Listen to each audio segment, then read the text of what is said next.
ورسوله أفضل هاد ومعين صلى الله عليه وصحبه وآله الأخيار. السلام عليكم ورحمة الله تعالى وبركاته. أمبي على تنو الحمد لله مسامي أنا جونيا جادو أنا سلو نسيورينا أني نيني على فه الله تعالى ayira amina keneyala nimayala hadarila duguin kono anga se ga soro fana ka soro lakoma ambali imbela jele ala kan nemo de jon segote ni shila abi fo ma ko ala ye aka jonya jado annade bare atike antai anya nyini de ala sona ka dama ayanga jonya jado na bare anye jone anya nyini bagaye ale ya di bagaye na sigata la afora do ko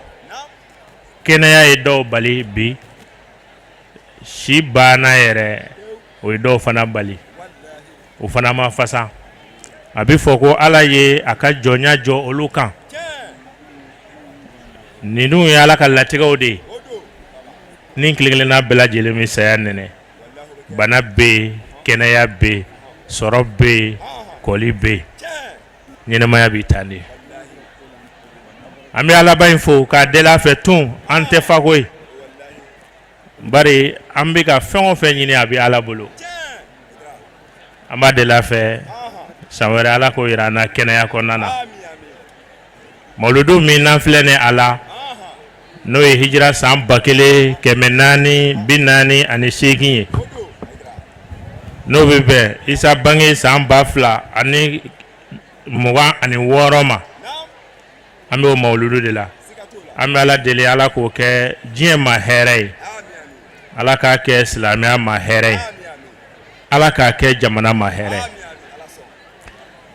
ambe fon fe nyini na here ula anda sira mino mananda masemi ma ala an hakli temina ambe ala subhanahu wa ta'ala dele ala ko dinene aw bela jele mo amisra munu ye no e toro ko na an nyebe olula ani an yɛrɛ jɔnbe minnu na ka sɔrɔ tɔɔrɔ b'u kɔfɛ ala y'o dɔnbaga ye ani an ɲinɛnen bɛ minnu kɔ an m'olu yɛrɛ filɛ tɔɔrɔ ye an ma deli ala fɛ ala ka don an n'o bɛɛ lajɛlen cɛ an ka jamana ala k'a basigi an karamɔgɔ a Seid Cherif Ousmane Madane Haidara o min ye mawludu ɲɛnɛmayabaga ye o min ye an ɲɛ jɔyɔrɔ ye o min ye anw ka guide spirituel ye n'o y'an ka kaide rohi ye an bɛ ala fo la a dili ma anw ma ka tile n'an tile bɛɛ ka tila ka hinɛ an na anw ka se k'a faamu ni ka tugu a kɔ k'a dɛmɛ nin diinɛ in baara la i n'a fɔ kuranɛ b'a fɔ cogo min inna sami'na munadiyan yunadi lil imani an aminu fa amanna an ye wele dala tiɲɛtigi dɔ kan mɛ min bɛ ka weleli kɛ ka taa ala ma ka limaniya setigi ala la anw limaniyara la ala la ka limaniya a ka kira la ka limaniya an ye o kumaw mɛn min da bari a ka lisanul hali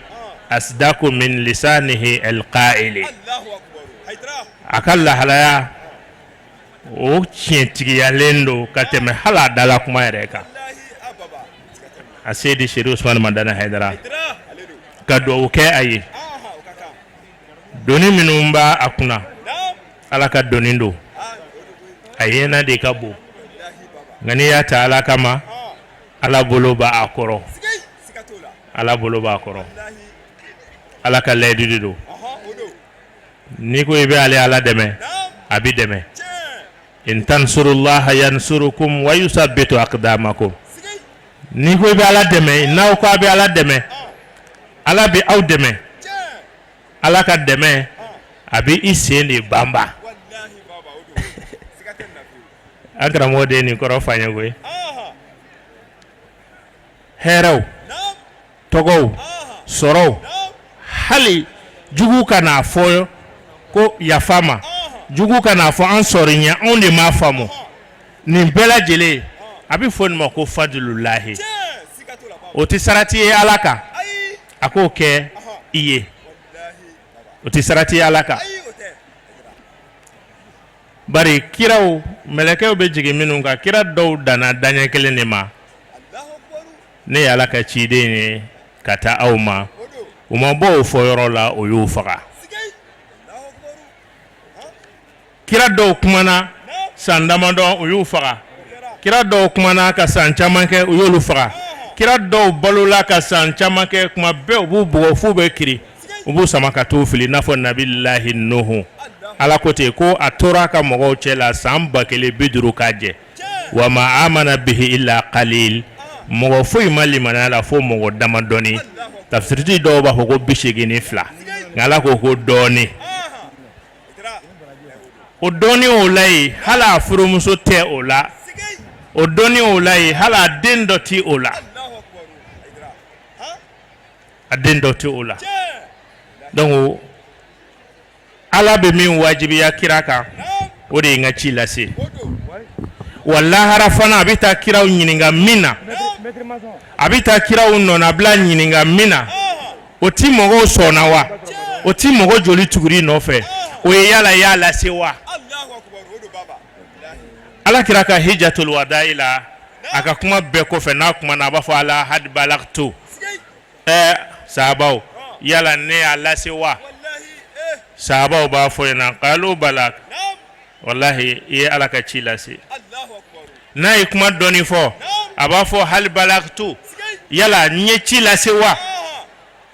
uba jabi ka fo ye ci lase asola ka fo donc nodo fal yuballighul shahidul ghaiba minum bi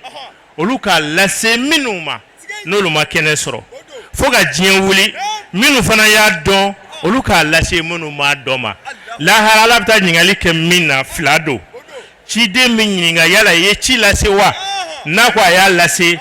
etabana abita manto nyinga yala lasera o mawa nga ka jama son ci de nyi ani ci de nga barakela no idonimbaye abi fo mako fadlullahi aha fadlullahi yutihi liman yasha doka senge bi bunya nga dobi laji ala fe ga teme oka ye dobi senge kosobe mi ga nuhu mi fo ale senge na ay wati jange ama bolo jigi donshi nga do mo hakebo ala ya no ya uluma ayi ulu lajadi fadlullahi ala ka lajianye de ayi ulu lajja ayi mo lajja ulu te kira efio kasoro ko gelera kirawma bari ala ko zalika fadlullahi o ya ala ka nyama de yuti heli man yasha'u abo di mogo mi yaja mogo mi yaja donc alhamdulillah on bi ala tanu Cheikh Ousmane Madane Haidara ay ci lase ñoo fo ngo ya dakoro yo ankara mo cham ko ti ma dala hadha ad-dinu yulki rihalahu bidari rasulillahi dawman wa hadiran akoni dine ma farafio na galera abika dine misaliya mogode ni sigi galera ma abaka mina onsiri ati dumuni sororom na ati ji sororom na ati chiro sororom na ati togo duma sororom na abaka mina siri ka mina che ka yembla ngogolo kabu ngabita yoro weredi ni dine kera moy na galera ma na mina che abi jatigla min soro na tara yoro were ko fana be kala kira ka dudi ali una diun ana modun kana se waliju bondauma Abdul Qadir al-Jilani kutubu rabbani Seyku Sakalaini Sheikh Baghdadi Abul Abbasi Ahmadu Tijani foga na se chefin noro mama nyoro Sheikh Hamaula foga na se abade nyogon soro bali ladigi balima ay min dona la na galera obi boala nga dona mina obi sala geleya to boala itseka o lajia ka fendo di o ma ko mene ka dadi fana ami do ke Cherif Ousmane Madane Haidara ye ale ya damata mogode sebeni ngelaw de côté l'homme de l'exception Moussa Boare côté aka livre kono ko Cherif Ousmane Madane Haidara l'homme de l'exception okoro ko Haidara ye adamata mogode ala ye mogo min fana kerengere o b'a ye o b'a faamu o bɛ tugu a nɔfɛ o b'a laban ala k'an yira o jɔnw na Cherif Ousmane Madane Haidara banfulaw caman bɛ a la mɔgɔw ka kalifa ala ta kɔfɛ banfula caman bɛ a kunna mɔgɔw dara la ka min d'a ma ka sɔrɔ ma kunangolo sɔrɔ ala bolo ala ye dɔ da a ma n'o ye diinɛ in kotigiya ye diinɛ in kotigiya o ye ala kira ka so de a b'o bɔgɔ de la ala kira ko imam el-Husaini ma inna ibni haza sayyidun asallahu an yajma bihi bayna fi'atayn min al-mu'minina akon de mi flene wasra titeme san wolonvla san woroka akon ni ye kotigi ye ni ye jamatigi ye ni ye jamanyemɔgɔ ye wala bina sɔn ka silamɛ kulu fila joli bɔni jɔ ni den kɔsɔ o de kama kira fatule san 31 ni ko in nana jɔ u k'a ma ko amul jamaa aliou fagalen kɔfɛ aliou ka nɔfɛ mɔgɔw nana ali ye Hassan kɔfɛ ko ka kɛlɛ kɛ o y'a sɔrɔ Hassan y'a ye a fa ka yeli kɔfɛ nga nye min fɔ ala ka fisa man cɛgo do a ti fɛn dɔ possibilité di mɔgɔ dɔ ma fɛn dɔ bɛ ja mɔgɔ dɔ ye a tigi b'a laɲini a ti ɲɛ o bolo i bɛ taa Mohamed Reda ale ka kitabu kono kitabu min ye ko Aliyu bin Abi Talib salisul khulafa irashidin ale b'a fɔ Aliyu ka kɛlɛ la Siffin ani Naharawan ani Waqiatu Jamali ni kɛlɛ saba la yɛrɛ dama silamɛ an b'a fɔ ten silamɛ dama Aliyu ni kalifa wɛrɛw Ali ni sahaba wɛrɛw wala kɛlɛ saba kɔnɔ mɔgɔw 1000 de fagara la a bɛɛ silamɛ Mohamed Reda b'a lakale ko Ali tun bɛ mɔgɔ dɔw faga a bɛ laban k'a seli a kan a bɛ kabakoya su dɔw la a b'a fɔ ko ja karisa fana bɛ a la ko wallahi u sera nin hakili de la ne b'a dɔn nin bɛ ala fɛ nin bɛ ne fɛ nka a ye sigi ka kuma ɲini n'o ye al-hukmu bil Qur'an n'a ka jamaw y'o ɲini o labana fitinɛ wɛrɛ la o kɛbaliya fisara ni o kɛli ye kuma la teliya Aliyu fagalen Aliyu ka jama nana layidu di Imam Hassan ma ka baya kɛ o ye k'a fɔ u b'a fa dɛmɛ cogo min na u b'a fana dɛmɛ ten a ka diinɛ sama ka bɔ nin kɔlɔn in kɔnɔ Imam Hassan sɔnna u ka kuma o ma ko nka ale bɛ min ɲini silamɛw ka joli bɔ ni jɔlen ale m'o kuma in fɔ mais ala kira ka disa dɔ don a ye sahabaw ɲininka ko a t'a to n ka fɛn dɔ fɔ aw ɲɛna fɛn min ka fisa ni seli ye a ka fisa ni sun ye a y'a fɔ tan de hali n'o y'a sɔrɔ ni dɔw b'a kɔrɔ fɔ u b'a ko nafila seli ni nafila sun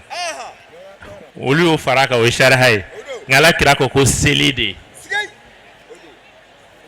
a t'a to n ka fɛn dɔ yira aw la fɛn min ka fisa ni sun ye ani seli wa sahabaw ko a ma ko ye jumɛn de a ko islahu zati baynikum a fɔ ma ko réconciliation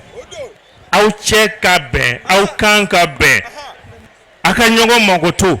a ŋɛɲɛw ka kun ɲɔgɔn na a funu ka fɔ ɲɔgɔn kɔ a ko k'i k'a dɔn silamɛw cɛ farafarali hiya al-haliqatu ko o ye lamu de ye lamrazoir kɔni a ko nka o tɛ si di nka a bɛ limaniya de di ka bɔ dusukun na donc Imam al-Hassan yo hadisani famu ani kira ka nabi nyumaya doye ay fen no fwa dem silama ma fo ka jo oui nabi nyumaya ka mujiza doye wa ka nabi nyumaya sabatili doye donc Hassan ya nyini Muawiya fe ka sigi ka kuma ana le famo nyongo famo mina uka nyongo famu ola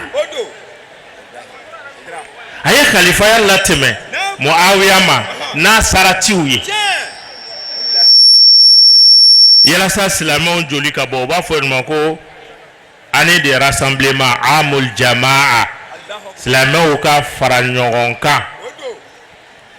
anyogona make bari fitna afora fitna min ko nyogona make Imam al-Hassan o Imam al-Hassan yo oke ka joli bonijo bari ni nyemo ya do oluto nyini kira ko adelama de mako Seido mo ko e okoro wahayu de parce yala kira te kuma kun fe donc obo joli la mo wiya kaye nyemo do mo ma kaye nyemo do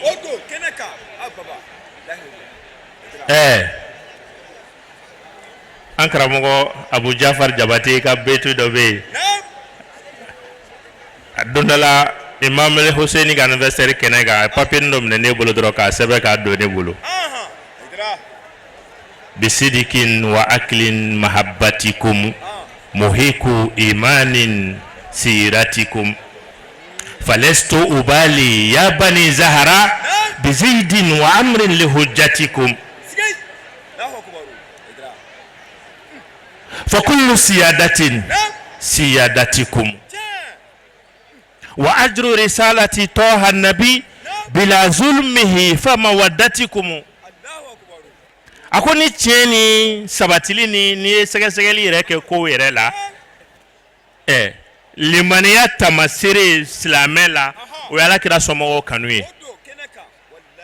falastu ubali ya bani zahra bizidin wa amrin li hujjatikum ako Fatima tadun ne mawote ala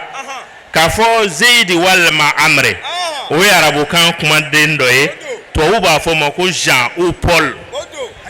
ako ale mawote Jean la amawoti Paul la ngakoroma tegele do hadisa flala Bukhari ni Muslimu ako alati kira somo ka kanu u kanu yani u kanyemo ya ale to dalu ni Bukhari la atani ni Muslimuna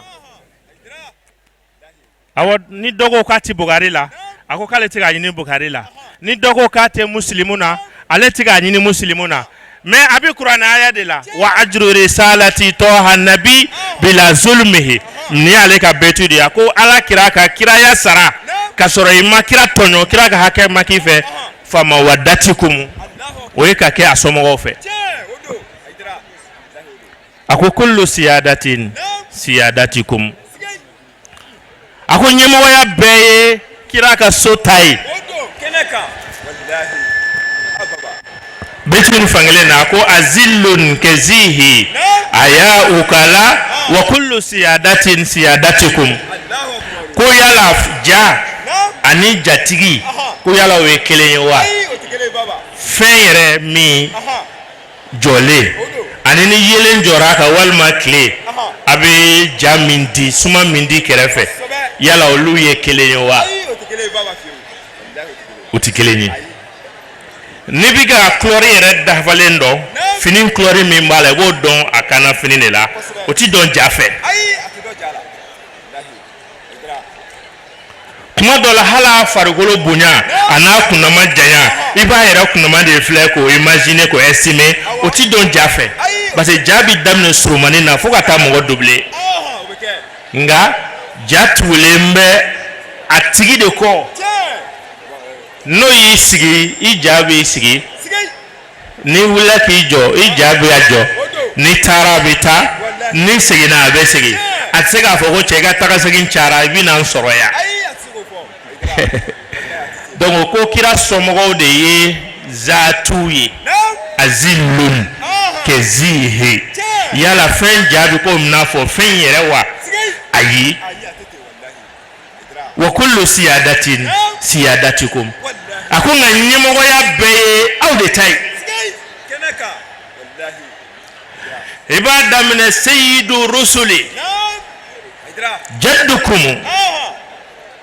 nabi nyumo ka kuntiki oye au mokede keneka sayyidatu nisa'il alamina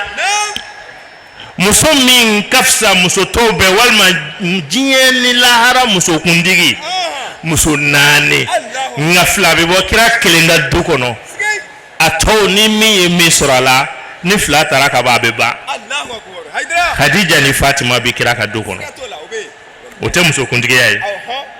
ebita islamia tariku kono ebi nyingale ke man huwa sayyidu shuhada sayyidu shuhada we Hamza de uyu mohede ebi boy ebi jigidem seni kunda man huwa sayyidu sababi sayyida sababi shababi ahli janna aljine funankenu kanyemo oye tuni obe dugele ne fana kono ode wa kullu siyadatin nyimoya nimo kanga bonya ni oye siyadatikum oye autadi o kama Cherif Madane Haidara ni akabara ina boholoye ala ye bonya udama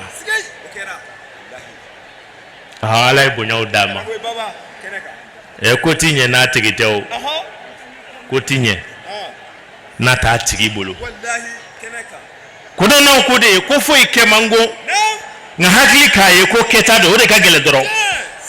ko foi kemango me hakili kaye ko ninne ye keta ye o de ka gele ko sobe nos do na ka bandoro o keli ko ni sigi gan kono iza usnida al-amru ila ghairi ahlihi fantaziru sa'a koni ko ni adira magoma min datiye ki sigi ko kuin bani de kono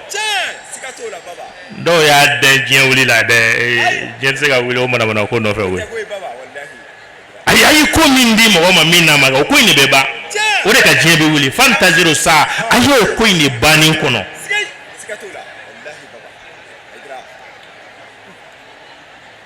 Cherif Madane Haidara ale ala ka kabo hoye in tansurullaha yansurukum wa yusabbitu aqdamakum akote ko hera nunu ya ala ka ladi ala ko me ala ka ladu ni aya kono o yi se sabatili de akile Cherif Madane Haidara akile adoma ki tege korota ye kuma dola ka fo jama dola ibe kungo soro aha Cherif Madane Haidara kele don temena nto de fo ni gwadinga sumana ulube don kasnongo akono ni ulube snongo la gwadinga kono kana gwe tasuma tala de nasumana ulube da kono domina ni afo kunu fama utumei kunu doniba utumei kunu nafolotigi utumei ni olufonfen fonyoya akele noro eka nyene moya sigi be geleya eka jamana yin sigi be geleya akene galama ka sigi geleya adugumana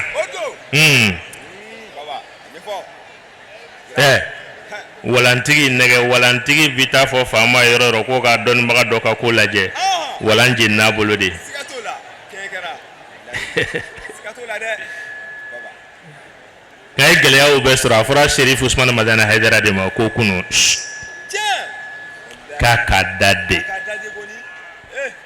kaka kayetu sispa kaje wajulula arajola telula kaje wajulula keneba o ka misiro ko nana ko akada minere wal maka foto tashila Haidara ye ala makono alaka kotike akumanye aka kotike aka sababu nye ndo kuma sera sababu jora alaka deme bangina Cherif Madane Haidara wallahi baba ala malefa amani mbefa minu ya fa makono ki dade o do ye mo da o kan ka ta Haidara fe problème do la ko na ma kuma ko dugu cito keneka wallahi akira min ko idade olu ko bi na ma kuma dugu cito o de kama ni actualité fɛn o fɛn nana jamana in kɔnɔ ni problème fɛn o fɛn nana diinɛ ko la jamana ko la so bɛ kule fali bɛ kasi bɛɛ b'i ka analyse fɔ bɛɛ b'i ta damata fɔ mais hali Cherif Ousmane Madane Haidara jogo dɔ kɛ kuma dɔw tɛ kuma fɔlɔ f'a ka Cherif kɛ taa fan dɔ fɔlɔ a kɛ kuma olu dɔw bɛ to k'a fɔ ne ko a ka cɛ ti yan dɛ n k'a bi yan kɛ an tɛ k'a kuma kan mɛ n ko mɔgɔw tɛ ka kuma wa ko bɛɛ kumana kɛ nka abaden ma kuma ni kuma tigi ma kuma a ti ɲɛnabɔ Cherif Ousmane Madane Haidara ɲɛ bi ka Ala ka bonyaw de fɔ Ala y'a dɛmɛ ni cɛw ye i n'a fɔ a ye kira dɛmɛ ni cɛw ye cogo min na ne ko cɛw n kan tɛ cɛman ma nka mɔgɔw de ko don cɛw ni musow bɛɛ Ala ye Cherif Ousmane Madane Haidara dɛmɛ ni olu ye ka kabako fila kɛ o la bari kodɔnna dɔ ko ten ko suhubatuna qilla walakinnahum rijalu a ko ale teriw ma ca ale nɔfɛ mɔgɔw ma ca nka damadɔni min b'ale kɔ olu ye cɛ jɔlenw ye olu tɛ ɲɔgɔn fiyewu nka Cherif Ousmane Madane Haidara Ala ye jamaba d'a ma k'olu kɛ cɛ ye k'olu kɛ cɛ Ala y'a dɛmɛ k'a sen sabati i bɛ na k'a sɔrɔ yen walima i b'a bila k'a to a bolo Cherif Ousmane Madane Haidara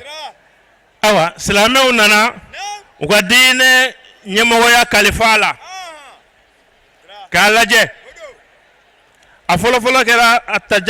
tajamu al-qiyadat ruhiya islamiya bi Mali groupement des leaders spirituels musulmans du Mali ne yɛrɛ ko a ma n ko maa ɲuman tɔn jamana in kɔnɔ Kaye walima Diboli fo Kidira fo Kidali jamana in kɔrɔ n'a Kilebe a kiniyanfa n'a bayanfa Mali ko don wallahi Ala y'a ladiya a serikili tɛ yen nɔ cɛŋana dɔ tɛ yen nɔ min n'a balolen tɛ a dɔ dalen bɛ yen nɔ mɔgɔw b'a sɛgɛrɛ Ala ye jamana in bɛɛ sɔn o la a ka ja ka jamana in siya bɛɛ sɔn cɛ dɔ la diinɛ tɔgɔ la olu bɔnnaw olu mɔdenw tuma min na wulu ye n ta si dɔ minɛ an bolo l'islam importé silamɛ min bɔra fan wɛrɛ fɛ ka na an sɔrɔ yan an silamɛlama ka na an sɔrɔ yan alimamuw bɛ yan kuranɛ durusilaw bɛ yan misiriw caman bɛ yan olu ma na ni nin si ye o nalen tuma min na ka bɛɛ fasikiya ka bɛɛ bidaya ka bɛɛ kafiriya haka ja ala ma da o ma k'u man ka balo fiyewu tuma min na ko sera o ma sa Cherif Ousmane Madane Haidara a ye diinɛ a y'a makara ka cɛw fara ɲɔgɔn kan an faw ka sira ni sira min sigilen don dalilu kan kaburu ziyara n'a saratiw ye n'a fusamantiyaw ye n'a kɛcogo ye min bɔra Ala kɛra yɔrɔ mawludu ka na se o n'a ɲɔgɔnnaw ma donc o tun bɛ du minnu kɔnɔ denw ka fara ɲɔgɔn kan a m'u fara ɲɔgɔn k'u ka kɛlɛ dɛ a ka kuma kɛra mun de ye a ko tiɲɛ dadelen nkalon kuma ta bɛ s'a la an ka fara ɲɔgɔn kan an ka ɲɛfɔli kɛ an ka kalandenw ni denw ye an faw ni karamɔgɔw tun bɛ sira min kan ko kunfɛ ko tɛ bari u ka kumaw kɛra hurafatu de i n'a fɔ hakilina kumaw fatɔ kumaw o de kun fɔra u ka kumakanw ma donc o kun sera hakili dɔ la Cherif Ousmane Madane Haidara ye du ninnu fara ɲɔgɔn kan de u ka se ka nin kɛ u y'a ɲɛmɔgɔya kalifa ale ma o cogo kelen de la au conseil islamique du Mali al-majlisul a'la al-islami o fana ɲɛmɔgɔya nana kalifa Cherif Ousmane Madane Haidara ma a ka baara kɛra nin fila bɛɛ la baara sugu kelen de o de ye wulikajɔ ye réconciliation n'o de ye ɲɔgɔn faamu ye chebe ani kambe ani nyongo makoto ayi ni bara ni waleya ni kulu fla be kono ayi ni nke forum baw kera kologu baw kera séminaire baw kera ka formation baw ke ka yala wera ke région konana cheba munu be no ka tulaje ka be sendo jabana jolila dine tabolo be jamana in donimbaw be a kalangelaw na fama intellectuelo ato kalanano arabu kalanao kana se anyamakalauma kana se amoruma kana se alladatuuma ku be faranonka ko ala yan sigoro be ni jamana ni ma no e maliye mo shi ma demani do donc anga jamana ni makara e ba fo ala kira yere tara madina ka madina makara to gomina sigoro ko kama o kama ho groupe mako nana Mawludu be ke jamana yin kono sanchama kabini islamia dona jamana yin fan fanfe o datu te kelenye sebeningala ba fo empire di Ghana no yi Wagadugu ko misiri tan ani flatumbe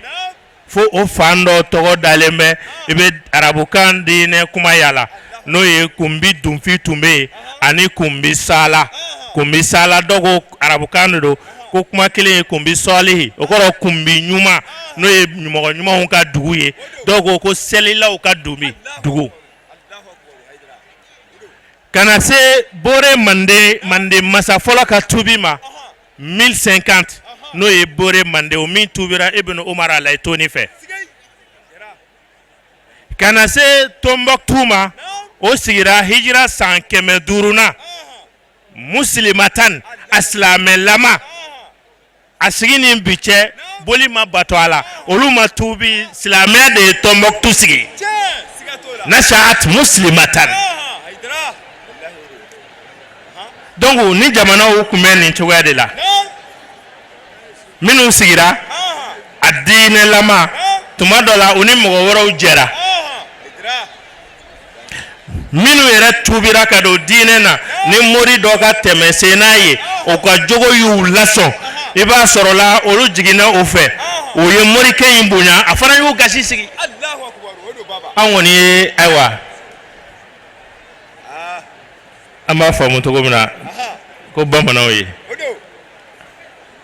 ma kulubal to ko fode ya kanata nse koma ama fango bamana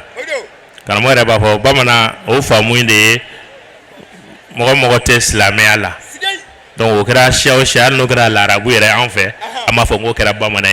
bari olu yere befe mo folo minu islamera o kuma foko kasa kera moride ko kasa ko dona moriala o islamia de moria ye olu fe donc olu sigira o soningala o dafe dugutigi ka sigiro dama kam misiri di addo yerema ubi do domina onu ka seli golo doron anu ka seli dara ane komblani kele obe jurula ka da ukana ina fo Mohamed tal do na Bamako togo mina Allahu akbar ujugu utabiyaw dine ka jogo nyuma yaw ka ijugu ladon ka lajia fabe ki kanumbaga ye ori kama kasoro makomo sochi umajeni umakele wulula nga odoli manalene buka fenta kana di kone bora ne namba do dine na Allahu akbar o dine sabatile ne tumya nafo kira yere dona ni dine ye yoro la togomina afon mako al islam al asil l'islam authentique odo baba wallahi donc Mawludu kumeke akechogo ya ula halisa okechogo ya bema fale anga dubaula depuis Kayi anga dubaula foka tase enyoroma anga dubaula Bamako anga dubaula Sigasso Segu Tombouctou Jene Gao Kajigi Mopti kala mene duba kumeni mbeko nana ni Mawludu sera dogo kunkele Mawludu kalo joli fogata akalo sado bulo kala ndongili mumbu bulo uboda burdaw ni hamziyaw ni o yɛrɛ ka tonnew o karamɔgɔba ninnu tun ye shuaraw ye o tun bɛ arudu dɔn donc u yɛrɛ ye kasidaw caman da kira mankutu la betu 200 300 ka kira daminɛ depuis fitinin fo ka taa bila a ka saya la fo a kɔfɛ Abdoulaye Suadu ye baara kɛ o kan kosɛbɛ Agib Soso Solatora bi olu ye baara kɛ o caman kan o betu n'o kasidaw caman bɛ yen nɔ a Sheikh Ibrahim Yase Khawlaki olu ye kasidaw caman da min bɛ da diɲɛ fan bɛɛ lajɛlen fɛ ala kira mankutu la n'a kofɔliw la kumaden ninnu de tontogo wa a kɔrɔ de wa ani a bɛ ka fɔ cɛ min ma a bɛ bɛn o ma coyi cogo min na i t'a dɔn min bɛ min ɲɛ donc mawludu tun bɛ kɛ nin kɛcogo de la ka kalan tasumaw mɛnɛ donc ka o kalan dɔnkiliw bɛ da laadaw caman bɛ k'a kɔnɔna na o kɔrɔnfila fɛ hɔrɔnmusow bɛ yen nɔ olu bɛ jigi de ka sen tu dugumana na ka mawludu de fêter n'o banna n'o yɛlɛl'u ka beli sanfɛ jɔnw bɛ jɔ n'u ka fɛn bɛɛ fo mawludu wɛrɛ o tun bɛ kɔrɔn fɛ mawludu tun bɛ kɛ nin kɛcogoyaw de la ka dumunibaw tobi an ka hali laada du yɛrɛ kɔnɔna na u bɛ mawludu sigi ni ŋɔmibaw ni furufurubaw nɔnɔ kɛnɛw bɛɛ bɛ jɛ k'a dun ka duwawu kɛ ka salatu caman kɛ ala kira kan sallallahu alaihi wa alihi wa sallam o y'a sɔrɔ la wajulu kɛnɛ ninnu ma don a la o n y'a mɛn an karamɔgɔ dɔ da Sheikh Idris Bagayogo ale ka fɔ la n ye a ko mɔgɔ fɔlɔ min ye mawludu yɛrɛ kɛ wajulu ye kasida da ninnu kɔfɛ k'o ye Sheikh Mahi Haidara de ye Segu 1950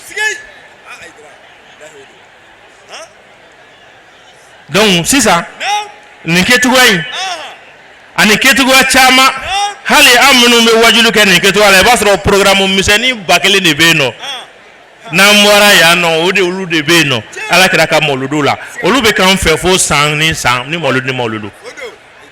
donc n yɛrɛ ye réseau la ye ɲinan kosɛbɛ duba fɛn o fɛn bɛ yan nɔ Bamakɔ kɔnɔ Mali kɔnɔ depuis kalo in jɔra sunɔgɔ t'a duw kɔnɔ dɛrɛ Bagadaji sirifikilakaw fɛ yen nɔ Sheikh Mustafa Haidaraw fɛ yen su bɛɛ n'a balimakɛ Yakubu Haidara u bɛ fara ɲɔgɔn kan burudaw bɛ da dɔnkiliw bɛɛ bɛ da o cogo kelen na Sheikh Ismail Dramé fɛ yen Kanulakaw fɛ yen a Sheikh Suala Baya Haidara fɛ yen Seydou Baro fɛ yen Kaye n y'o fana ta ye fo Mopti kɔrɔ mawludukɛlaw ye fasi wɛrɛ de di mawludu ma tuguni depuis kalo nin jɔra u bɛ nin de ka yen nɔ fo ka taa dugu jɛ fo ka taa fajiri wele su in na Seydi Ousmane Madane Haidara bɛ stade omnisport kɔnɔ yan depuis 21h waati Cherif ye wajulu daminɛ n'a yɛrɛ tilan tɛ ko ni cogo don donc Kaye fana falen don tep stade Abdoulaye Munkoro Sissoco la Seid Badara Nafi olu bɛ Kulukoro ni sanga in na o n'a ɲɔgɔnnaw Ançars section caman bɛ yen minnu ma yan sɔrɔ olu kelen bɛ k'a kɛ jamana caman bɛ yen nɔ olu bɛ a kɛ u fɛ ka sɔrɔ ka na denwulu de kunbɛn wa karamɔgɔ fɛn o fɛn bɛ Bamakɔ kɔnɔ mawludukɛyɔrɔw bɛɛ falen don Sheikh Sufi Bilali fɛ yen Umar Al-Faruku fɛ yen Suala Bayaya fɛ yen donc a caman minnu ti jate ka ban su in na u ka wajiliyɔrɔ kɔrɔw la walima terrainbaw la komi terrain dɔw bɛ sanji la a bɛɛ lajɛlen ye kelen min kan ala kira ka kɛnɛ sigi nin bɛɛ lajɛlen bɛnnen don fɛn kelen de kan ka ala kira de kofɔ donc nin kɛcogoya ninnu bɛɛ y'a dɔ ye nka Seydi Ousmane Madane Haidara ala bɛ n'a ye ɲɛmɔgɔya kalifi ma a bɛ hakili dɔ d'i ma depuis groupement créera ale ye hakilina dɔ di groupement mɔgɔw ma a ko mawludu an bɛɛ b'a kɛ an ka yɔrɔ la bɛɛ k'i ta kɛ nka an ka hakili to ɲɔgɔn na jamana bɛ lahalaya min kɔnɔ san min kɔnɔ an ka kira ka jogow kira ka lakalaniw kira ka ɲɛfɔliw olu bɛ se ka kɛ sababu ye cogo di ko fɛɛrɛ sɔrɔ o problème nin na awɔ diɲɛ problème bɛɛ bɛ sɔrɔ kira ka solution be soro kira ka kuma kaunela wa shahida shahidun min ahliha Grand Bretagne ga mufakir do be ko ama penseur do ko ama Bernard Shaw ale ba fa ka kuma kan do la ala kira mangutulila ngabe ni kuma info domina asro maslamea mais ayaka tien ya be fe ka tien ni bangi Bernard Shaw Grand Bretagne ayemu fo ako inna rasulallahi Muhammadin la yajibu an yud'a munkazal insaniya ولو تولى رجل زعامة العالم مثله لحل جميع مشكلاته إن رسول الله محمد لا يجب أن يدعى منقذ الإنسانية ولو تولى رجل زعامة العالم مثله لحل جميع مشكلاته أكو سلامه كاكرا محمد كاكان كويل تنسا ko moya kisibaga le sauveur de l'humanité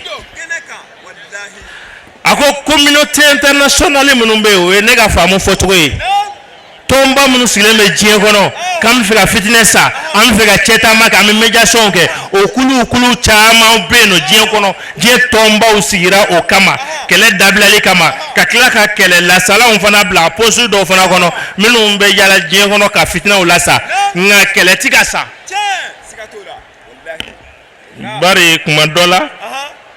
srantere de be ga fo ko ga fien datugu ni srantere keto e ka fo ay fien datugu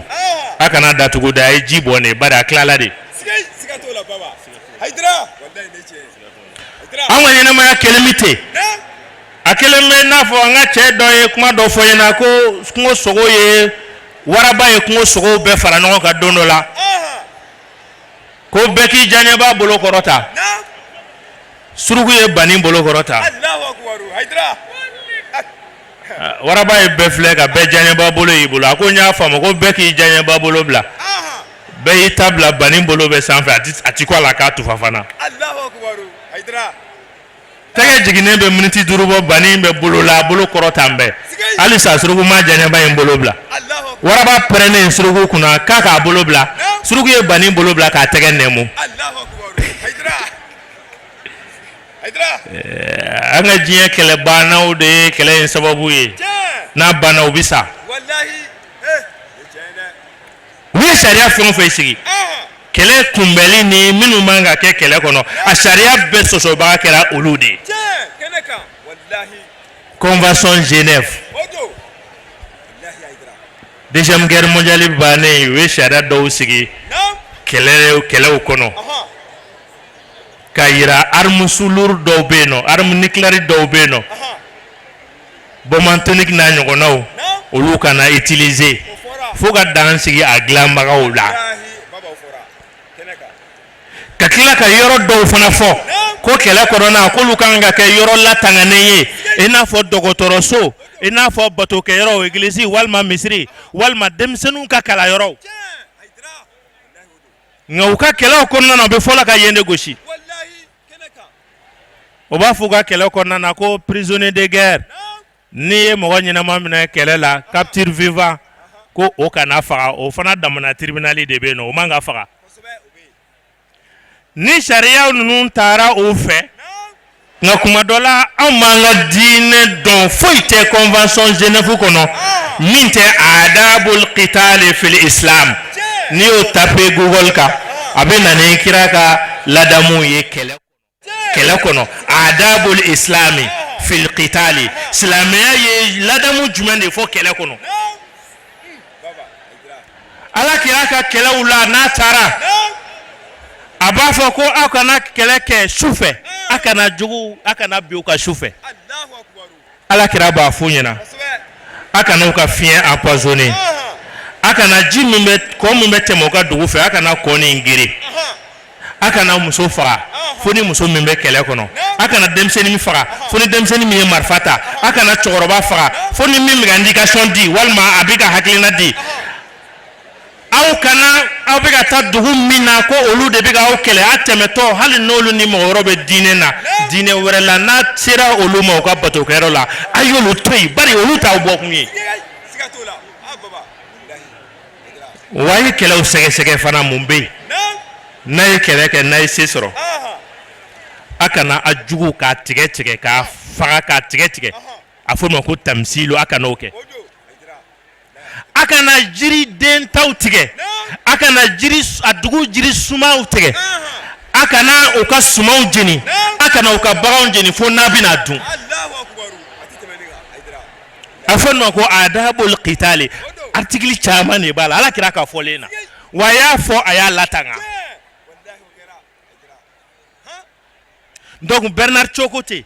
a ko law tawalla rajulun za'amata al'alami misluhu a ko ni mɔgɔ sɔrɔla diɲɛ kɔnɔ don o don ka na diɲɛ jamanaba dɔ ɲɛmɔgɔya la walima diɲɛ jɛkuluba dɔ ɲɛmɔgɔya la Mohamedu miirina bɛ min na Mohamedu hakilina bɛ min na Mohamedu dɔnniya bɛ min na donc ko lahalla jami'a mushkilati diɲɛ problème bɛ a b'a bɛɛ résolu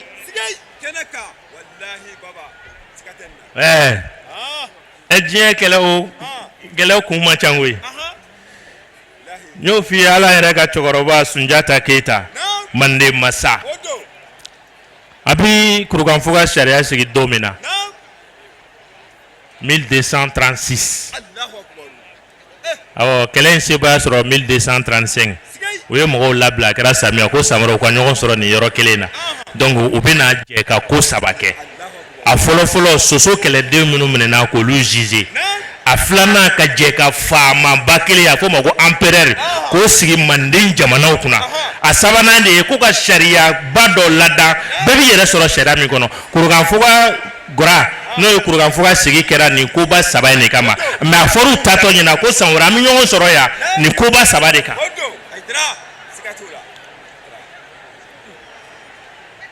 nka soso kɛlɛdenw tariku b'a fɔ cogo min na olu jugera ka laban ka yafa o ma ka masa faamaba kelen sigi o kɛra Sunjata ye ka sariya dɔ sigi u k'a ma ko kurukanfuga sariya la charte kurukanfuga an ta in tɛ 44 ye dɛ Solomana Kante min sɛbɛn 256 articles kurukanfuga sariya la 256 donc o kɔnɔna na a ye mun fɔ sariya ninnu daminɛtɔ a ko diɲɛ kɛlɛ kun ye saba de ye diɲɛ kɛlɛ bɛɛ kun ye saba de ye naaninan t'a la a fɔlɔfɔlɔ ye fɛnko a filanan ye jɔyɔrɔko a sabanan de ye ɲɔgɔn faamubaliya ye awɔ fɛnko ne ta n ka hakɛ dugu bɛ ka cɛw nɔfɛ n ta mɔgɔ bɛ kɛlɛ kɛ o kosɔn mɔgɔ bɛ kɛlɛ kɛ jɔyɔrɔ nɔfɛ ko a sabanan ye ɲɔgɔn faamubaliya ye o kɛlɛ de ka ca diɲɛ kɔnɔ kanubaw ni ɲɔgɔn cɛ a kan bɛ ko kelen ma nka a kan tɛ kɛcogoya kelen ma i n'a fɔ an karamɔgɔ delila ka misaliya di a ka Côte d'Ivoire tournée la unité dans la diversité 2009 ne ma fili o tournée thème kun ye ko unité dans la diversité a ko silamɛw ka kɛ kelen ye hali n'o y'a sɔrɔ la mazihabu ni turuku n'o ye tɔrika siraw ye an'u ka mazihabu fikiyaw an'u ka hata firikaw yɛrɛ hali n'olu tɛ kelen ye mais silamɛw bɛ ɲɔgɔn sɔrɔ la ilaha illallah muhammadu rasulullah la donc an ka jɛ k'o défend fal qur'anu yajma'una donc kuranɛ bɛ an fara ɲɔgɔn kan o tournée na a ye o kɛ a thème ye ka sɔrɔ ka misala dɔ fɔ n'a taara yɔrɔ yɔrɔ a ko n'a fɔra i ɲɛna Amadu ko i ka résultat dɔ ɲini min bɛ bɛn 10 ma 10 i ka opération dɔ kɛ kalikilikɛlaw b'a dɔn kaliw bɛ yan donc o ko mais jaabi ka bɛn 10 ma fɛn dɔ jate ni jate dɔw fara ɲɔgɔn kan a ka 10 di a ko n'i ye 5 fara 5 kan 5 plus 5 o bɛ bɛn 10 ma o ye 10 ye nka n'i ye 6 fana fara 4 kan o fana ye 10 ye n'i ye 3 fara 7 kan o ye 10 ye n'i ye 2 fara 8 kan o fana ye 10 ye n'i ye 1 fara 9 kan o fana ye 10 ye wa 2 fois 5 o fana ye 10 ye i ye fɛn minnu fara ɲɔgɔn kan ka 10 sɔrɔ olu tɛ fɛn kelen ye mais jaabi de ye ko se 10 ma donc an ka silamɛya yɛrɛ an ka objectif n'an ka résultat ani an ka ɲinifɛn de ye ka se Ala ma mais mɔgɔw setɔ Ala ma sa dɔw bɛ se ka raccourci dɔ ye voie sanfɛ sira bɛ teliya dɔ bolo o ka nɔgɔ dɔ bolo duguma sira bɛ nɔ dɔ bolo dɔ b'a ko ne bɛ taa tu fɛ hali moyen de déplacement te kelen yo wallahi tigele do bi ta senna so la fali la terrain na bateau na no so la me ba so ta fa no fura ko nga nyogo sore I jija o kana foi ko me bi ta to di bi ta ka moyen la donc o ko islamia tabolo wiye o de koyi Ousmane Madane Haidara yo misala de dira donc anga fara no ka ka kelenye o de kama mauludu aba nyini tem do kata o temina mauludu kala o ka laje e bi se go développer togodi e ka mauludu konana ya sa mauludu ka ke here ye jamana doma hali minunti mauludu fe bal mi ya te islamia fe mauludu événement mauludu activité o keli quelque sabawiye ka here do sama ina fo ala kira here chili kira here ye lil alamina Allahu akbar Haidara odogoy wallahi Haidara ala kira chili kira hinede lil alamina univers les univers obedi donc planète waro minun dona minu madon dan fe minu yidona minu madon donc fam be fe dine be mo be dal ban dan fe be ala kira chile kira be ma herede bay kira ka islamia dine be ka hakefo wallahi islamia la ni tara do kitabu kono al muamalatu ibaye hukukul jari sigi nyongo mauka hake ubeno obutlaba nga sigi nyongo klaka ke klada madoy ako islam sigi nyongo be islam balima sigi nyongo be islam sigi nyongo be sigi da ose nyongo ma sigi nyongo fana be minti islam donc ni pela jelen ka hake de be ekana na forake ka hake karsaka droit okoro abi foko ye ka devoir de ala bi tini nga ka devoir la lahara do Allahu akbar Haidara Islameni kafiri che hakebe Islameni che hakebe chena muso che hakebe demseni dena bangi baga che hakebe Islamia la hatta mogoni ka baga marata aka hakebe kana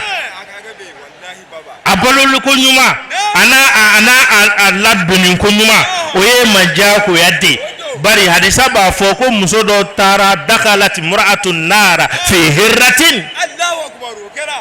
ala kira ko te ko muso do na tasmala jakuma do no fe ay jakuma ni siri amma dumni nda siri lema aduma blaka yala ka fere nyina yere ko ay jakuma fa ko ala ko yi ningele yake ne ala ka dan fe na jakuma de do ni muso yin kunye kramo era ba fo ko ni muso yin kunye jakuma yin kantige ngoti ola o yala ka nema do ga dimo ni bodun nga aya anima toro de fo ko be fen fa yorom no ni ma karadanye o ni ma toro dai Allahu akbar o ni ma toro wallahi mo ni baganche yoro ya yankara mo ga kuma ka una hala mamme ako hali mo mi baga musoman doro mara ibolo sandama do a balku alen ko fe ako ko bi bolo la hara do a jagwale no ka chema nyini ka blaka wal maka baganche ma mara sanchama a balku alen ko fe a falen ko fe imam musoman blaka ko ko bi bolo la hara do an kara mo ko Ousmane Madane Haidara yafo waso solita la fiu wallahi ayafo boy sika fo itala niti sega a persa chema ni musomasa isemba maralila sika tola baba de la wo baba kantigelila akanuma fɛnw de ye kantigeli ka bagan kantige akanuma fɛn de ye ka ɲɛsi kɔrɔn fɛ o ye kanuma fɛn ye fili tɛrɛ ka daba kama ka ɲɛsi tilebi fɛ a bɛ dun fewutugu b'o kalama ka bagan ɲɛsi kɔrɔn fɛ mustahabu de dɔw yɛrɛ bolo bagan bɛ jufa kuma min na n'a y'o kɛɲɛ ka ɲɛsi tilebi ou bien fan wɛrɛ fɛ a dɛ ka dabɔ a kama dɛ ka ɲɛsi tilebi fɛ a bɛ dun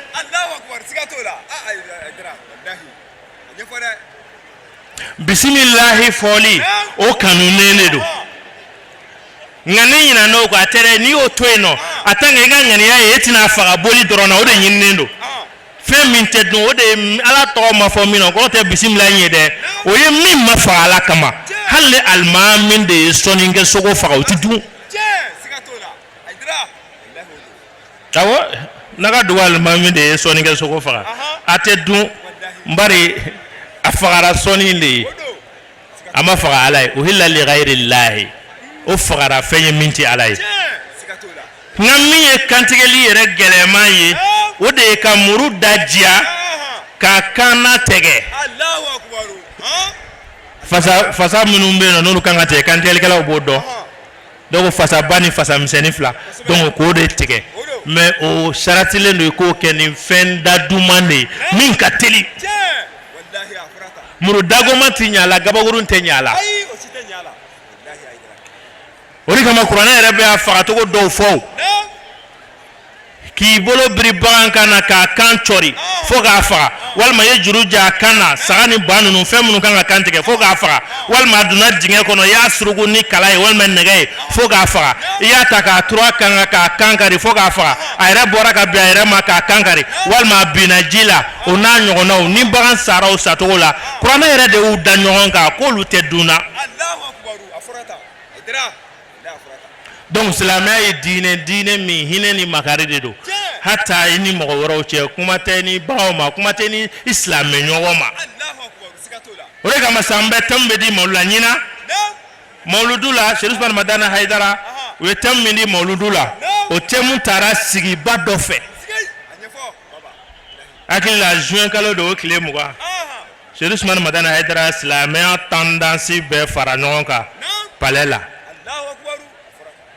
التجمع الوطني من أجل وحدة المسلمين في مالي Rassemblement national pour l'unité des musulmans au Mali Mali be ka silamɛ bɛɛ fara ɲɔgɔn kan taabolo ma bɔ taabolo la min kosɔn silamɛw ka kɛ kelen ye jamana in kɔnɔ ka sɔrɔ ka a bɛ fɔ min ma ko a shi'aru tahata shi'ar n'o ye thème dɔ ye a kɔnɔ walima slogan ko ma'an limuwajahati tahadiyat ensemble face aux défis anga suna bla anga sufiya bla ona bolo farao suna na bolo farao anga shiya bla anga islamiyya ta ko bi ko islamiyya de menacelen do ka kɛ mɔgɔ faga diinɛ ye ka kɛ mɔnsuru diinɛ ye ka kɛ tonko diinɛ ye donc karamɔgɔ bɛ nin fɔ kuma caman a ko n'aw bɛ kɛlɛ la yiri bolo kɛlɛ la tuma min na ko ni yiri ju tigɛbaga nana aw kan ka jɔ fɔlɔ k'o gɛn fɔlɔ bamanankan na u b'a fɔ ten o ko baw bɛ ɲɔgɔn na ka di batigi tulo la suruku donnen ye baw ka ye donc o min kɛra bɛɛ welela ka bɛɛ ta fan f'i ɲɛna alimamiw ta fan wajibikɛlaw ta fan karamɔgɔ denmisɛnninw ta fan karamɔgɔ takɔrɔbaw ta fan fanga yɛrɛ kan k'i jɔ jɔyɔrɔ min na min kosɔn kelenya bɛ se ka sabati jamana min ni bɛɛ bi k'a fɔ depuis san 10 ni kɔ an bɛ ka fɛn dɔw fɔ a fɔli bɛ ka caya mais a ti ka ɲɛnabɔ la paix dɔnkiliw dara a la ka filimu turunɛ a la ka tiɲɛ ka dɔnkili da a la ka cɛsiriw bɔ a la ka sikɛsiw k'a la ka fɛn bɛɛ lajɛlen k'a la tournaw taara a la tourna de la paix donc marchiw kɛra ka manifestation kɛ la paix o kɔnɔ kumamisɛnninw caman de réconciliation ni stabilité ninnu ni o cohésion sociale n'olu bɛɛ bi mun de kɔ ne nin bɛɛ sabatira fɛn min bɛna fɔ ma ko la paix bamanankan kɔrɔ ko bɛn ka bɛn ko dɔnnaw ko ten ko hali a kumakan na bamanankan na k'i kana caya quoi parce que bɛn ye daɲɛ kelen de n'a y'a kuma fɔ ka ban a y'a kɛ a waleyaw kan bɛɛ k'i jɔ jɔyɔrɔ la nka n'a kuma tora ka tugu ɲɔgɔn na a kɔrɔ bɛ yɛlɛma bari bɛn ye an ka kɛ kelen ye ka ko dɔ ɲɛnabɔ bɛn o kɔrɔ an ka kɛ dɔ kɔ kan o sira fɛ ɲinan o ye ka tugu o thème in baaraw bɛ se ka sabati cogo min na nin ye Mali bɛɛ ye silamɛya taabolo bɛɛ ko bɛɛ k'i jɔ nin jɔyɔrɔ la nka kɛrɛnkɛrɛnnenya mawuludukɛlaw olu ka kan ka se k'a to nin pa in bɛ avancer cogo di donc o thème min dira groupement fɛ mawuludu 2026 la a mana gɛlɛya i bolo togo o togo donc i ka se k'i da to a la i yɛrɛ ka ɲɛfɔ togo ni i ka ɲɛdɔn togo la nka u ma kɛ san si fana ka mɔgɔw t'u yɛrɛ bolo karamɔgɔbaw bɛ yen nɔ minnu bɛ sigi ka rédaction kɛ ka walanda dɔw labɛn a kan ka na yira jama na n'o adaptera baara bɛ kɛ n'o ye formation bɛ k'o kan ko bɛɛ k'i jija ka i da to nin fan dɔ la i ka sigi la nin ye mawuludu ye n'o faamuna i ka mawulududenw fɛ mawuludu bɛ kɛ sababu ye jamana bɛ degun min kɔnɔ ka se ka bɔda di a ma o de ye alimawuludu nabawi الشريف بين حتمية الوحدة الإسلامية وضرورة تعاون الوطني والإنساني لسلم العام. الله أكبر حيدرا كفو مولد النبوي ينتني كادونكو أبفهم من نونچه ودي حتمية الوحدة الإسلامية l'impératif de l'unité islamique. Le Mawlid Nabawi entre l'impératif de l'unité islamique et la nécessité de la coopération nationale et humaine au profit de l'ordre public. Okumana Mawlid Nabawi obi kaira slamo ka kekelenye ye jako yade. Okanu nentede nan frafara la dro we Qur'an ayado di ashiarula la tanazza'u fatafshalu wa tazhaba rihukum uyalaka Qur'an ayat aqul la tanazza'u fatafshalu wa tazhaba rihukum islamu kana nyogon sama sosoli fu cheni ko te fo nyogon lakare nyogon lagoji fabita nyogon di juguma la tanazza'u ayo dabla kana nyogon sama ala na nyogon sama be to di fatafshalu abe échoué Chetan kumisega komingla che bakele mi jo akuna ko bi ele madi jugu chekele me dimi do islamé che bakele na wallahi keneka Haidara nyala kan sosora iba yedere la tanazau fatafshalu akana nyogon sama no kera abe échoué donc afanga be ban fatazhabu rehe ko mokoro afanga be ba wallahi abe ba Haidara awo fanga be anga pousser o force physique na force interne fana be Allahu akbar wala baba islamere jora ni odio islamere ma seba ya soro jugu ka yoroshi ni kele minayi ni kele jamayi walma ni kele donyi sigatola Haidara o ya soro de ko amega ni ke alaka ma am tonyona bingeranka donc ama yere makara me ala ka dine makara donc no kera ala bolo be do ufe nu che kele no bi se che kemena sigatola Haidara wallahi sigatola utawota kira benne fo de kama Seydina Umar de la kan fa ka kele dawni Abu Ubaida ta Amir ibn Jarahi atato kele do la Seydina Umar kuma na fe akwa ka do abinata jugu min kele oba au multiplier de Allahu akbar ati foko al nyona sabade ramo bi nyama ni mo atakelete mo atakele wal matabuka islamé ko ye mo batande Allahu akbar uga ennemi o ko ye mo wa kemeni wa bishegini sigatola Khalidu bi drapeau folota kelamin kono ni Zaid ibn Harisi farala Ja'far ibn Abi Talib fara kelemina ani Abdullah ibn Ruwahata kira ye drapeau di Zaid de ma labento ako wa in qutila Zaidun fa Ja'farun wa in qutila Ja'farun fa Abdullah ibn Ruwahata akwana ta kelemina Ja'far e Zaid ibn Haris e de keletigi ko ngani Zaid fara ko Abdullah Ja'far ibn Abi Talib ka keleta ni Ja'far fara romina donc ko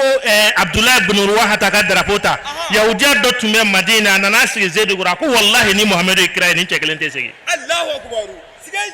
Haidara we keleta Zaid fara Allahu akbar Ja'far ibn Abi Talib o Sayyidina Ali badin ko raga fakele bakele ale drapota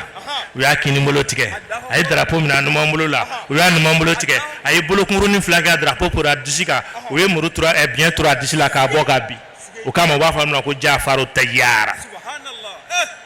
ale fa ale Abdullah ibn Ruwahata kera khalifa sabana o nana drapeau ta o yo fana fa donc o fa ale sisa kele jora sa kama ke do ko kira re boto ni saba de classé nem nu fara ma ke to godi kele jama bena ko kera Khalidu islamia san wolonvlana o san wolonvla kele ni labana ni kele inkera akara ka kele folo islamia to la donc we drapeau di Khalidu ma ayi fosi to ko ala de ni ke donc waye kele ta ayi kele tik tak changer Allahu akbar mogo bata contre mogo ba kemeni ba bishigi o kele o ko classement de tumala kele nyebe o ba fo ko amam kɛlɛ kɔ bɛ yen kɛlɛ camancɛ bɛ yen ani latéral fila walima côté fila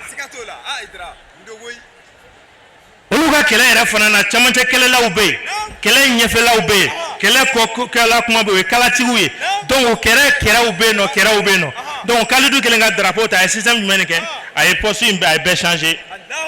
camancɛ a y'o bila ka taa kɔfɛ ka kɔfɛmɔgɔ bila ka taa kini fɛ kinifɛmɔgɔ bila ka taa ɲɛfɛ ka ɲɛfɛmɔgɔ bila kini fɛ donc o kɛlɛ wulilen sisan n'an b'a fɔ o ma ko mi-temps wulilen kafiriw y'u ka biɲɛ ta ka t'u ka poste kelen na ka taa ye a ka adversaire ye mɔgɔ tila ye o ko ko renfort nana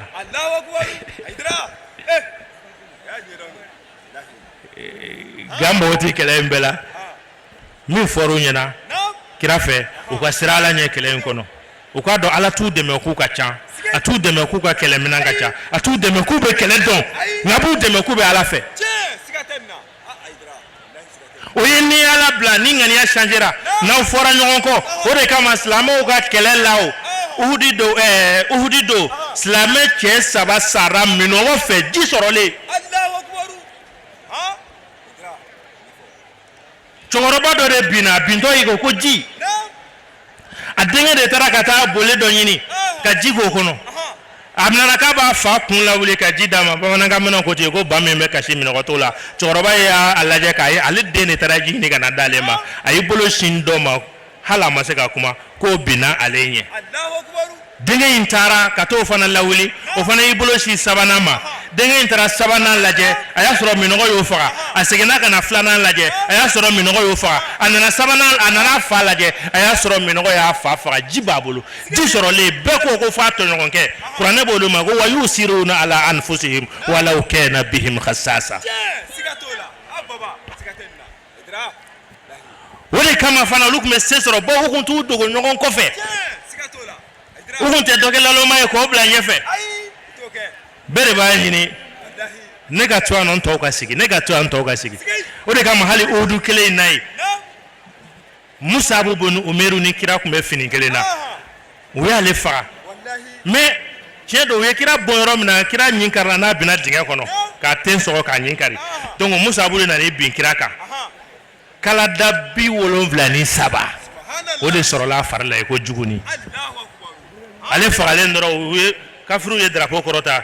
kutila rasulullah ko ala kira fagara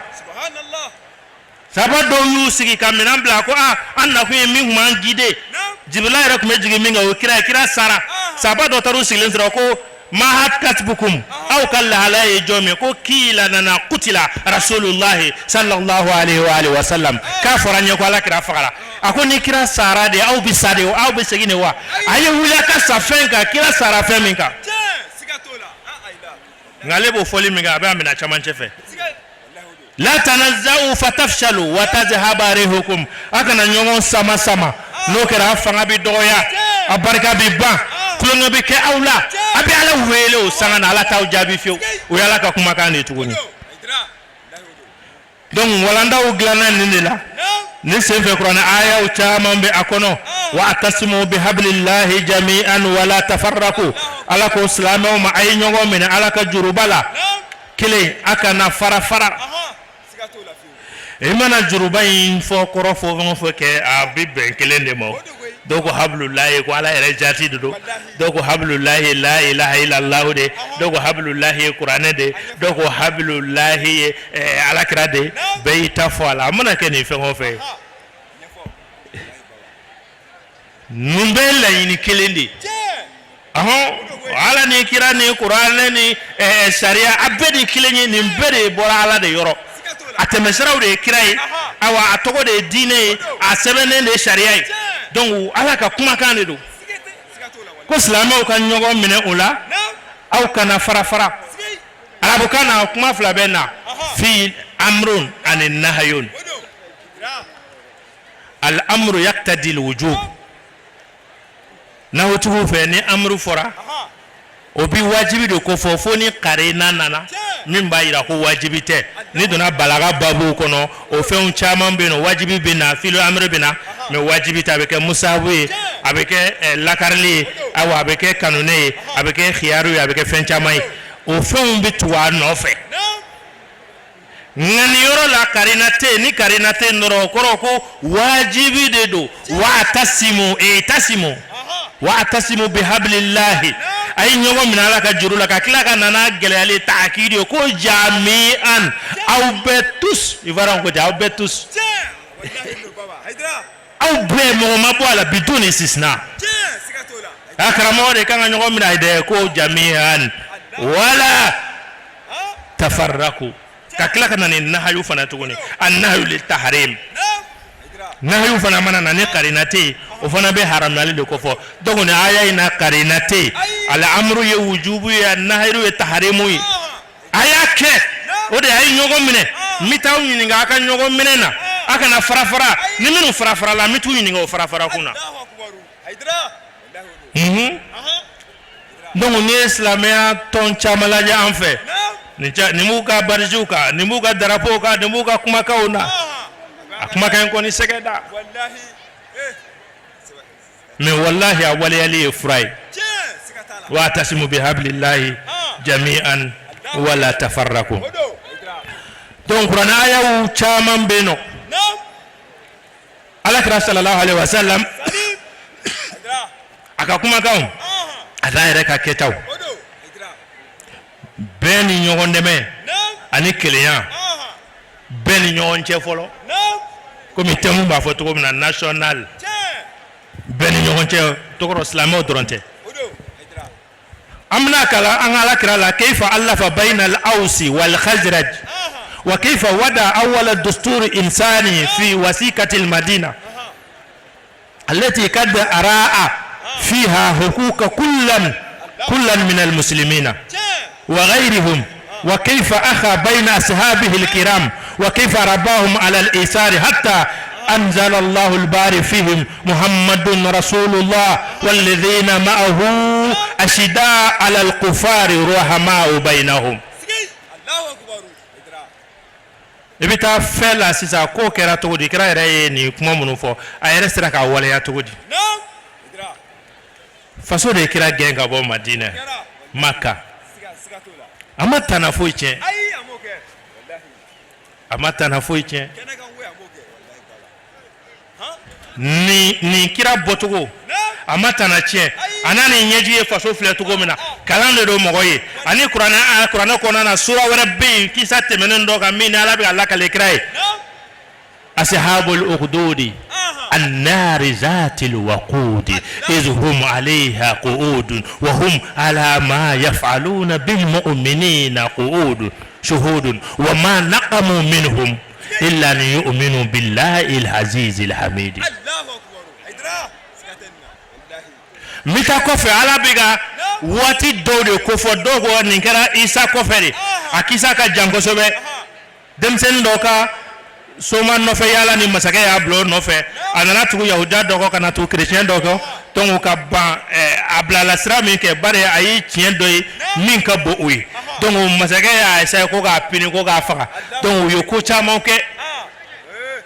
o cheni ntakata fili jila abena o ta fili kulu ko fe o faru be faka o wa nege abu lakine abisigana o yo fere be gala nga cheni mu fo masake akon ni jamfani ni bembembe no ne bi alaka fendo kono onin sega ne faka nga mina faka lan finyena wal ma mina faka to go finyena cheni kala kunta do tama kunta do muru kunta do bien tunta do o tarana ko ba fili jila o mase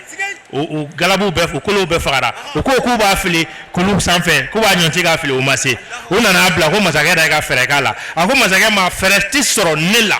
ne fara lambi yɛrɛ de la ma fina ni sɔnna fama kama ko jume de parce que ay fama kono gwa o be fɛ ko débarrasser ga bola a ko mbi fɛ ka jugu be jɔ jugu cɛna muso bɛɛ kene baka kananjo tabali ba sanfɛ bɛɛ ɲɛna masakɛ o ibe kalata ka do fleshi la iba nyeshima na ijata yɔrɔ jana ali metri bakil abin sɔrɔ na ija iguna ni sigara iba fɔ ko bismillahi rabbil ghulami bismillahi rabbil ghulami ni ala tɔgɔ ye cɛni ka ala ko do waso fama in ko k'ale yɛrɛ de ye ala ye o fana degere sera ala ya ma nga aleka ala ya feraw aka masaya feraw aka janfan feraw desera ala mogo demseni dola min wololo were tege kono hala mabalu ya folo me ko fama oni sona ga ni boy dala nebisa et puis fama ye o de ke nga kunta ko atakodo ako no de bi fa ko ni am ga mamboy la amina solution soro ala kale to la onna na cheni njo jen benyana dugube ay kala do flesh la kala kise do kala la aya sama ay cheni ta foda ko bismillah rabbil gulami ni ala tawai ni funangeni ga ala kodo ayo fotuma mina ya bo kala cheni mina tena ay bolo da tena doro joli bora ka bi jama de murutira o make fama ga de o girina de ka do dine na ko amanna bi rabbil gulami alli man era cheni ga ala la fama jugu nunu ga misala ibe tewu ina fo frana o fo Musa ka magicien ma amantum bihi qabla an azina lakum alli man ala ka soro ne ga ordo te donc ne fana yo kile ne fo akon na ko sira awla min ngona flateke afon mashabul hududi anana ujo dinge de dalaga tasuma kala mo de bunu jo arande la na abu nyonti mo shimabuli umasri upulo masri usemasri ko fon fo le mana cheni na donc ko abu jeni ubunu ujo tasuma dala de abu ko fli subhanallah me qur'ana de biga ni la kala la kirane akwa nari zatil waqudi idhum alaiha qudun we tasma bam men dinga kono we resigile mo dinga dala wa hum ala ma yaf'aluna bil mu'minina shuhudun we reba do biga mingen nuno yo shire ko amiga binunu ka amiga nga seira amiga fangare ira note chie bangina kaba nga qur'ana biga me fo abiga kaba ko kuma do ko wa ma nakamu minhum Allahu akbar akuna nilla jaba min dara nunu ka uma jugla dauka uma nyangata ni dauka dore kama de illa yu'minu billahi ko fo ulli man yalel ko ala de la ala nana atoko ya allah lafzu jalalai wode bi to benye kakla kana no mangutu bado e mangutu mi griya manguti al azizi al hamidi azizu ya ala to ye to mi ko akenya kote wa ko kinigini masa mi ko gelembo masa kolo gelendo abi ko bawke odi azizi mebina la je ala bika ka seba ya de fo ani fagato jugula siglenyana ibe segata kiraka kuma kana ay kuma ka mi fo yasir na ka dema ya minene kure shufe obugu tonyo sumayya yasir ani ammar ni senge bato du ni fantandu o ga islamya ke rubulu toroy o matugo bu mina ku siri jurula yasir de folo farao yasir de folo sara awo ale folo de sara tarugo yasir de folo sara no e chogoro bay o ya bolo flasri jurula bolo pompenena ka bolo flasri akofe una na funi dilli kele bolo masega fara nonka amate me kle flaka sara subhanallah okele una na fa musonya na o mutogoro ba no sumaye akoy che sa to ko flera na blama amakisi donc ni fana masegi ambi fana fagata ako ka tisegi muso o ya leta parkat kam ngoro nan ma leta de nyogo men nani ko lu bo nyogo na ka glon flati sans fati duguma kakla kana joka nyini nga dala kana ako ka bitu ala ni kirako ye bien trois kono na foka tabo akokolo la subhanallah kan nyomen nun koshi nyomen nani be bora nyona kamso binduguma chama cha binduguma nana Allahu akbar o kera denge jole nyina am yasir i amar aglera fami kana sila tunu ale afamute ale yo usagofo Allahu akbar o ya le bla ayre bulila dura yin shala krade ma ko ale tashin ale halakra kra ni ga ay bangi baga flaw ka ko bandu ko fo donc ale ra ko ni srana ale yeni fo qur'ana ya mi ma ko wa illa man istukra wa qalbuhu mutma'innun bil iman mu'min islami ale ko fe ka kafria o kololo ni o danga mi mo no fe ala yo point damne no re illa man istukriha fo mo min kene karabara de wal maka jakoya de wa qalbuhu mutma'innun bil iman kasra dusukun falen no limani ala no ya le tanshi ko bashi te ka fo mo ko yere nyini message no me sa kira yere be temola sara munke kira o don solution kunte kira bolo fereta la jigi were tala ako sobran ya ala yasir fa inna maw'idakumul janna sobran ya ala yasir fa inna maw'idakumul janna ako yasir somo aye munyu nikan ay sabali nikan sifu itene yebe wala nyeba ula ngaledu mimenena auche yante o ya aljinede ni mi sara ni ka aljinede biye me ala bi kofle dow law abi dalali ke dow ye dow bi toro ka here soro dow irate toro soro dow bi togo soro dow bi bonya soro dow bi jama soro do ma gele afo soro mo bi gele ya mi ye anyena me wallahi islamia kono ala ti go ensemble gele ya ira mi nka juguni gele ya be matega min ta ka boy ga matega faraminga o yi kono na koyi fini ngolonti dola atika tama sena bana jugu banginente ala nga ani lafiya lente ni fini ngolombe la ami nyama ka nga fini ngoro dima walma ka cotiser ka fini do ambal maslame kana ngolodo ni bana bila ko nasibi yala beba segoke ni soti bolo ami fara non ka ki bolu wanzela walma ki ga sosara oluye jehun kenan kan tawye bo be sega farika me wallahi dusukun korondo ubeno jehun do be harama den nina hala sega la kale dana mo gonye fembe bi chedo bolo nga muso ningele mba muso la pati o keleme ga sadana adindo beno aye ferebeke ola kado kalana ka fembe bla bolo la o din masega ka sagoye iba soro keleme ga suno gotigala fo keleme ko rebi washi ala tislame shito ino fona mi lajrabi ngala kira ko ledu mimba na uche o ya aljinede ni fawatira ibe aljine soro ngani peresira khasara to daraini bi fo afla bela jelengo ala kira tale madine aya soro kabila sababe yahudula au bani kainuka bani nadiri ni bani kuraiza aya soro la kabila flabe larabula au suni khazraj nga ausuni khazra wi chefla madunde ubona de nunu kabila de toko kero no bema do de toko ausu bema do toko khazraj oluye fakile bakilende me fade ya kele nana do bona ne nyonche sanke me kelew halu tisu jo nyonfe makangono madine o jamagulu flabe islamera donc wala kira munke akha bayna al-aws wal khazraj wa akha bayna al-muhajirin wal ansar ala kira nana aye balma ya kura doddo awsuni khazraju che balma ya islamia balma ya kura ko dori no che u do sara no kunula o kofe ka balma ya do ansaru ni muhajiruna uche koro makanka minu boro fasola kana dine tola maka kira nofe madine donc o kele mine ka jetigi kele ndo ma madine kala donc olu fana ye kodo ke mi na kabako dodo do yera yu kan na folo de kla ko ka foro kla hali do ho to no ko nyana ta musola ausu ani muhajiruna ansaru awsun khazraju ka balmayado madne ka wire damani nyonche ka kila ka balmayado ansaru wire damani nyonche ka balmayad muhajirun wire damani nyonche ka balmayado ansaru ni muhajirun nyonche balmayas to ya saba ka benya mi ngona Seydina Luka bunyabe ay ansaru kla wire damani nyoma awsu khazraj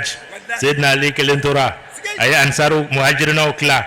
ko didi nyoma Seydina Ali kelentora ay ansaru ni muhajirina olu fana kalfa nyona Seydina Ali tura ala kira ko ma ko ali ma ko muna ko neni joni ako anta akhi fi dunya wa fil akhirati ali eni mo te fara nonga bare ne dodi okoro ni oro klali sababela eni de ne tade ansaru ni nyonche we neni muhajirina ni nyonche we neni muhajirina ni ansaru ni nyonche we neni nga mowe mina ala kira tara soro bemale mimbeno islamia togola ayulu ka kele fo ka ban awaku chebe awon mo fi na ngo kele ban sharati e fen sabade awo iba a vérifier vérification no kela tuma mina ibi soroka nani mi abi fo man ko vérité ka tien fo ni ɲɔgɔn cɛ a sabana ibi soroka nani mi o de réconciliation ye u ka yafa ɲɔgɔn ma mun y'aw si ɲɔgɔn ma n'u ɲɛ dɔnna i b'o kɛ n'i ka dɔnni fɛrɛ de u bɛɛ kelen kelen na lamɛn n y'a fɔ Sunjata ye min fɔ kɛlɛ dɔw ye ɲɔgɔn faamubaliyaw i bi mɔgɔ fila bɛ se e ma kɛlɛ yɛrɛ la an bɛ sinji fara an bɛ furu sa mais i bi cɛ lamɛn i bi muso lamɛn i b'a sɔrɔ a si ma juguman fɔ si ma